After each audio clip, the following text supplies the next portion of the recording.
Այս ընթացքում թե մեր սրբազանների, թե Ադրբեջանում գտնվող քաղբանտարկյալների համար, որը մեծ մասը արդեն ցմահ քաղբանտարկյալներ են, որոշ մասը 20 տարով, այդ առաջին հարց, երկրորդ հարցն ուզում եմ տամ, եթե մենք հաղթենք Նիկոլ Փաշինյանի այս կառավարությանը, մեր նախարարությունները նորից առանձնանալու են, թե մնան սենց էլի հավաքված, մի քանի նախարարություն միացրած իրար, որ ոչ մեկը ոչ մեկի հետ կապ չունի և յուրաքանչյուրը չգիտի աջ ձեռքն ինչ անում, ձախ ինչ անում։ Շնորհակալություն։ Բարև ձեզ գյումրեցիներ ջան, հարցին անդրադառնամ, հետո երկու նկատառում եմ գերիների հետ կապված և Բաքվի բանտում գտնվող գերիների և Հայաստանում քաղբանտարկյալների։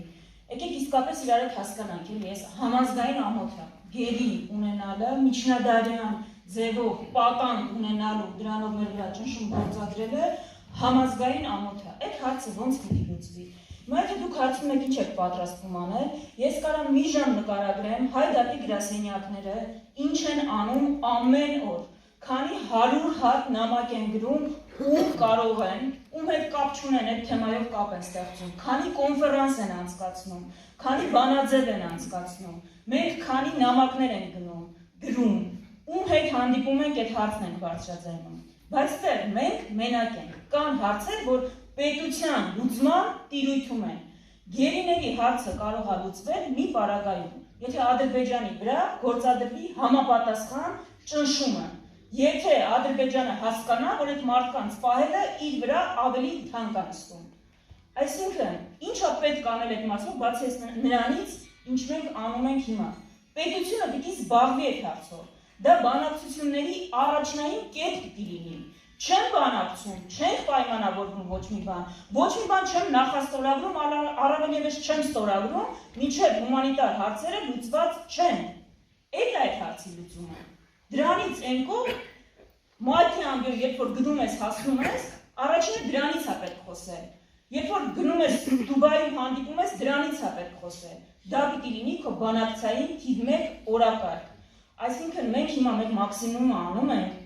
ու շարունակելու ենք անել։ Դա եթե դուք խոսում եք, դա համազգային ամոթ է, մեր համար նաև մեր կուսակցական ընկերներն են այնտեղ։ Բայց դա պետության տիրույթում լուծվող հարց է եւ լուծվող հարց է։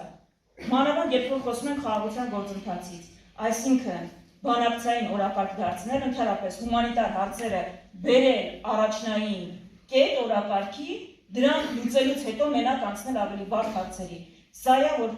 Բաքվում գտնվող գերիների մասով պետք է անել։ Երկրորդ մասով ներքին քաղբանտարկյալների պաշտպանություն։ Իրականում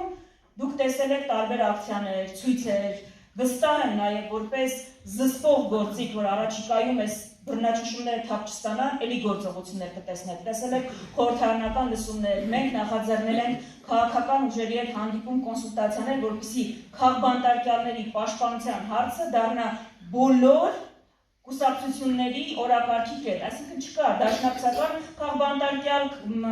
հանրապետական քաղբանտարկյալ, մեկի քաղբանտարկյալը բոլորիս քաղբանտարկյալն է, այդ սկզբունքով։ Այս հարցով մենք բանակցում ենք իհարկե եւ կարծում եմ գործողությունները կտեսնեք առաջիկայում, որովհետեւ կանխատեսումը այն է, որ եթե զսպող ուժ չլինի, բռնաճնշումները մենակ շարունակվելու են։ Այս կտեսնեք, բայց ես ուզում եմ ավելի կարևոր կետի գալ։ Այս հոգնել եմ, չէ, այս ամեն ինչից, այս ամեն օր նոր քաղբանտարկյալ, գերիների անդադար փոփոխվող թիվ, ոնց որ գերիների հարցը իշխանափոխության դեպքում պիտի գա օրակարգ ու այդպես լուծվի։ Այս բոլոր ապօրինի հետապնդումները, առաջին հերթին եկեղեցու նկատմամբ այս արշավը ուղղակի իշխանափոխության հաջորդող ժամերի եթե չէ օրերի ընթացքում ուղղակի պիտի դադարվի։ Այս բոլոր մարդիկ, ովքեր այս 6 տարիներին, 8 տարիներին կներեք, 8 տարիներին ապօրինի հետապնդվել են, պիտի բնականաբար այդ հետապնդումները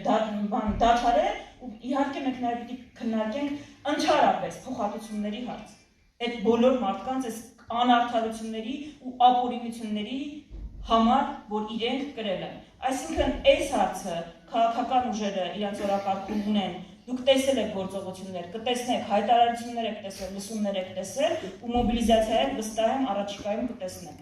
Եթե թույլ տաք, եթե հարցերին այս սպառեցի պատասխանը, նախորդ հարցերից մեկին անդրադառնամ ինչ կոնտեքստով։ Մենք շատ ենք լսել այս տարիների ընթացքում, որ ամեն ինչ գիտենք, ժողովուրդ ջան, հերիքա կրկնեք, հերիքա ասեք։ Ժողովուրդ ջան, եթե մենք ամեն ինչ իմանայինք, եթե պատկերացնեինք ինչ վիճակ է, այս վիճակը փոխված կլիներ։ Եկեք ընդունենք, որ այն իրավիճակը, որում գտնվում ենք, այս դահլիճում նստածները վստահ են պատկերացնում են։ Բոլորս չի որ պատկերացնում ենք, մեր հարևանները չեն պատկերացնում, մեր բարեկամները չեն պատկերացնում։ Մեր գործը նաև այդ մարդկանց բացատրելն է։ Մեր գործը այսքանով չմնալ շատանալն է, որտեղ մենակ տենց է փոփոխություն։ Դուք գիտեք օրինակ, որ 2026-ին Հայաստանի Հանրապետության նախագահի աշխատակազմի համար 1.6 միլիարդ դրամ փող է հատկացված։ Դա օրական $11,000-ից ավել է։ Դուք գիտեք, որ այդքան փող եք տալի այդ մարդուն։ Գիտեք, ինչի համար եք տալիս։ Ինչ որ բացիկներ գրի։ Հիմա պետք է չէ սա փոխել, բայց պետք է իմանալ, պետք է այս տվյալները բանանել ու չպետք է լրացնել են մարդկանց, ովքեր խոսում են, գործն ու խոսքը իրար հակադիր չեն։ Հիմա մեր առաջարկը, այդ մարդը լավ, խորհրդարանական համակարգ ենք, նախագահ ավելի քիչ իրավունքներ ունի, բայց կողմ եք, չէ՞ որ այդ մարդուն գոնե մենք ընտրենք, Նիկոլ Փաշինյանը չնշանակի, կամ հաջորդ ռեժիմը չնշանակի, մենք ընտրենք, ժողովուրդը ընտրի, ուղիղ ընտրության, որ ժողովրդին հաշվետու լինի, ոչ թե հաջորդ վարչապետին, հաջորդ ԿՊ մեծամասնության, հաջորդ մեծամասնությանը խորհրդարանի։ Այսինքն խնդիրներից պետք է խոսալ, դրա լուծումը առաջարկել։ Կոնկրետ լուծում, նախագահին ընտրի ժողովուրդը, որպեսզի հաշվետու լինի ժողովրդին։ Եվ վերջին կետը, իրականում ամսի 7-ի մասին շատ խոսեցինք, այլընտրանքներից ընդհանուր խոսեցինք եւ այո, կետային պետք է ներկայացնել, մեր ծրագրում կա, որ գյուղատնտեսության նախարարություններ պետք է բացվի, վերաբացվի, այլ կառուցվածքային փոփոխություններ էլ, այսինքն մշակույթի նախարարություններ, չէ ինչ որ այսպես կա, այսպես չի մնալու, որովհետեւ բատ է ինչ որ հիմա ունենք, այդ բատը պիտի փոխվի, տրամաբանական պիտի լինի։ Բայց ամենակարևորը այլընտրանքը, ընկերներ, մենք պարտվել ենք, ծանր բանակցային կետում ենք գտնվում, անվտանգության խնդիրում ենք։ Մենք բանակցողի հարց ունենք։ Իսկապես մենք աման չունենք նրանից, ով հիմա մեզ ներկայացնում է։ Այդ բանակցողը պիտի փոխվի։ Հայաստանից ով